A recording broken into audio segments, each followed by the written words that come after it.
Hello friends, आज का हमारा टॉपिक है अधिनायक तंत्र डिक्टेटरशिप।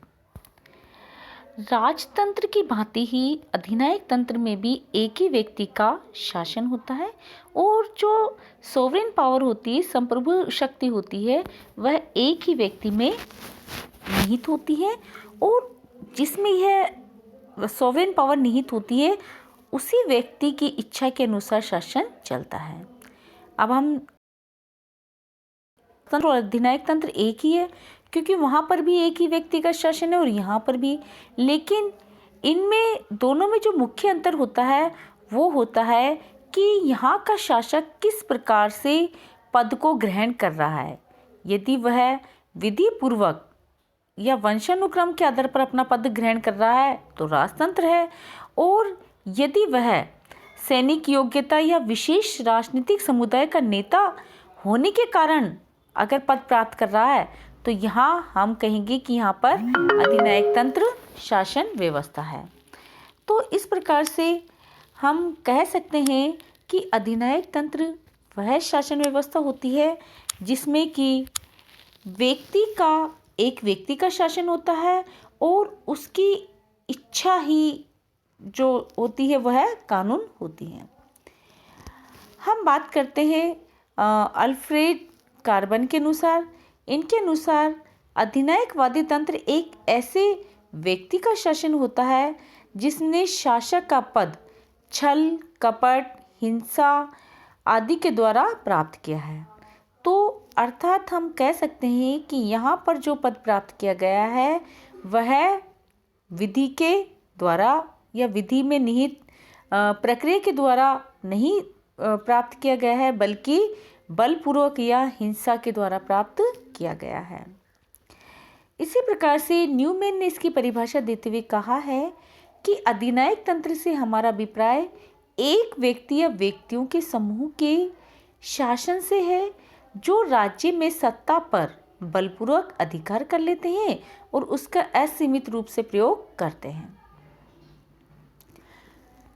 इसी प्रकार से सोल्टाउ ने इसकी परिभाषा इस प्रकार दी है कि यह एक व्यक्ति का शासन होता है, अर्थात राजतंत्र की भांति ये एक व्यक्ति का शासन होता है जो अपने पद को मुख्यतः वंश परंपरा से प्राप्त नहीं करता, अपितु शक्ति या सहमति सामान्यतः दोनों के संयोग से प्राप्त करता है। उसके पास पूर्ण संप्रभुता होनी चाहिए जिसका प्रयोग वह कानूनों की अपेक्षा मनमाने आदेश जारी करके करे। तो यहाँ पर हमने देखा कि एक व्यक्ति का तो शासन है, लेकिन वह शक्ति या सहमति से या दोनों के संयोग से प्राप्त किया है, ना कि वंश परंपरा के अनुसार। और उसके पास पूर्ण संप्रभुता शक्ति है, पूर्ण सोवरेन पावर है, और जिसका प्रयोग वो क्या करता है, कानूनों की अपेक्षा अपने मनमाने आदेशों के द्वारा जारी करता है। तो इस प्रकार से हम कह सकते हैं कि अधिनायकवाद एक व्यक्ति का शासन है और इस शासन व्यवस्था में वह हिंसा, बल, छल, कपट सभी का प्रयोग करता है।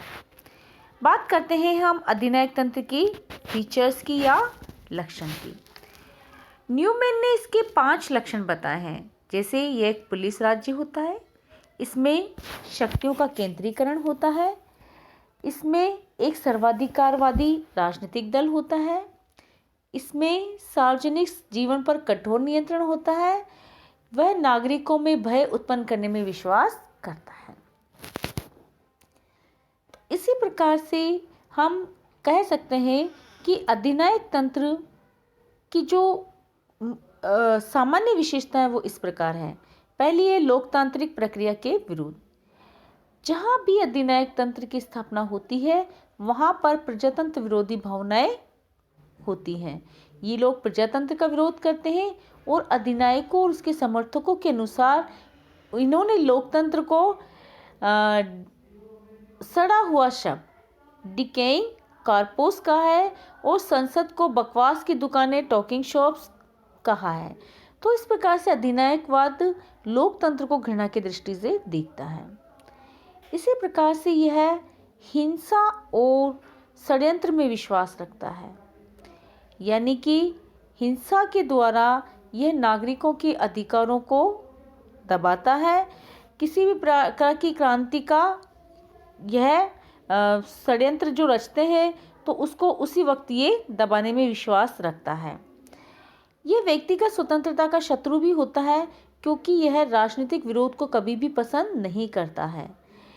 यहाँ पर जैसा कि इटली के युवक संगठन को मुसोलिनी का एक आदेश था विश्वास, आज्ञा पालन और युद्ध, और हिटलर का था कर्तव्य, अनुशासन और त्याग। तो इस प्रकार से यहाँ पर हिंसा और षड्यंत्र में विश्वास किया जाता है। व्यक्तिगत स्वतंत्रता के ये शत्रु होते हैं।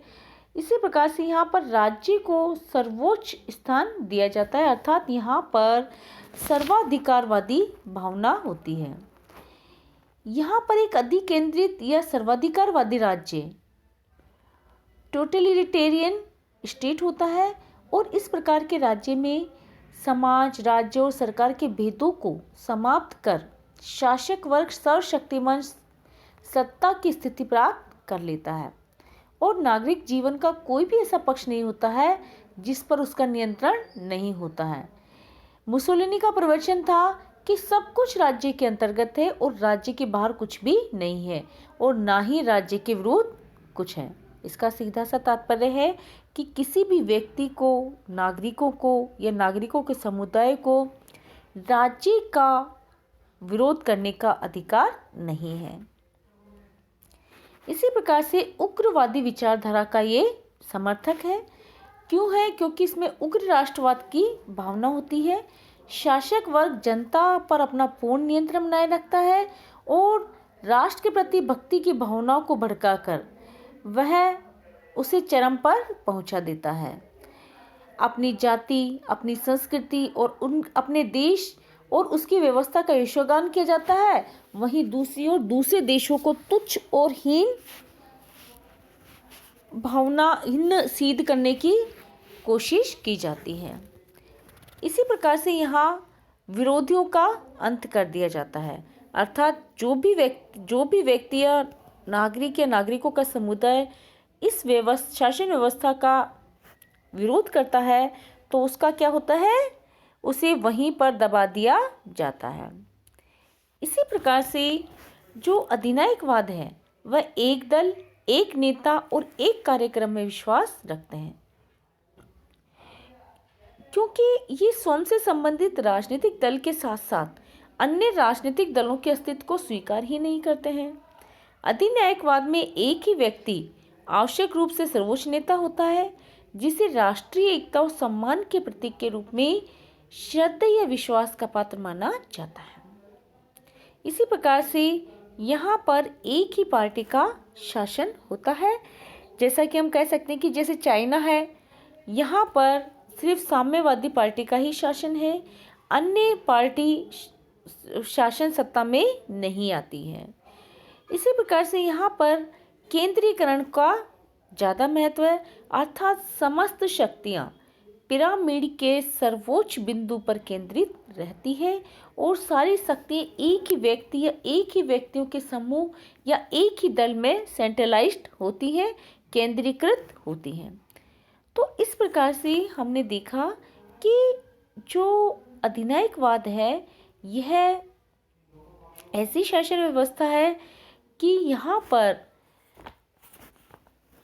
जो नीतियाँ हैं, जैसा कि मुसोलिनी ने कहा है कि साम्राज्यवाद जीवन का चिरस्थायी और अक्षुण्ण नियम है, इटली का या तो विस्तार होगा या अंत होगा, अर्थात यहाँ पर युद्ध को बहुत महत्व दिया जाता है।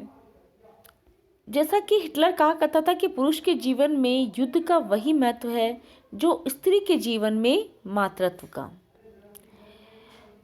War is to men what maternity is to woman। तो इस प्रकार से हम कह सकते हैं कि अधिनायकवादी शासन व्यवस्था हीगल आदि आदर्शवादी दार्शनिकों के राज्य की सर्वोच्चता के सिद्धांत पर आधारित है और इसके अंतर्गत मानव स्वतंत्रता के सिद्धांत को स्वीकार नहीं किया जा सकता है। तो हमने यहाँ पर देखा कि अधिनायकवाद का जो प्रमुख रूप था वो हमें प्रथम विश्व युद्ध के बाद देखने को मिला। जैसे 1922 में फांसी दल की सहायता से मुसोलिनी ने और 23 में प्रीमो दी रिवेरा ने स्पेन में और 1933 में हिटलर नाजी दल की सहायता से जर्मनी का अधिनायक बन बैठा और इन्हें हम आर्थिक विचारधारा के रूप में दक्षिणपंथी कह सकते हैं। तो इस प्रकार से अधिनायकवाद संसदीय संस्थाओं के प्रति अविश्वास रखता है और जो प्रजातंत्र है उसके महत्व को ये स्वीकार नहीं करता है बल्कि इसकी आलोचना करता है।